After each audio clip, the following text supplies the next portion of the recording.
নান্দনিক চলচ্চিত্র, মননশীল দর্শক, আলোকিত সমাজ স্লোগান সামনে রেখে শুরু হতে যাচ্ছে ঢাকা আন্তর্জাতিক চলচ্চিত্র উৎসব।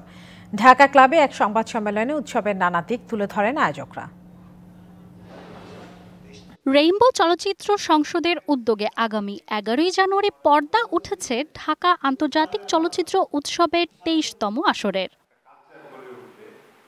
বর্ণাঢ্য এই আয়োজনে থাকছে এশিয়ান প্রতিযোগিতা বিভাগ, রেট্রোস্পেকটিভ বিভাগ, Bangladesh প্যারানোমা, wild angle, cinema of the world, children's film, spiritual films, short and independent film এবং উইমেন্স ফিল্ম সেকশন। বাংলাদেশ সহ ৭৫টি দেশের পূর্ণ ও স্বল্প দৈর্ঘ্যের ২২০টি চলচ্চিত্র দেখানো হবে এই উৎসবে। এর মধ্যে বাংলাদেশের চলচ্চিত্র থাকছে ৪৪টি। সাউথ এশিয়ার মধ্যে one of the biggest and finest festival করার মতো ঢাকা ফেস্টিভ্যালের সেই স্ট্রাকচারটা আছে, রেপুটেশনটাও আছে। নিউ সানসিল্ক ব্ল্যাক শাইন, নজর কাড়া শাইনি চুলের নাম্বার 1 চয়েস।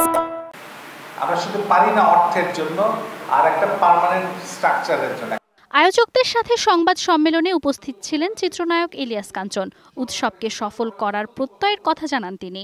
আসলে যোগাযোগটা বোধহয় সেইভাবে করা হয় না, এবং যাদের সঙ্গে যোগাযোগ করা হয় তারাও এটাকে ওইভাবে মানে অ্যাপ্রিসিয়েট করতে পারে না।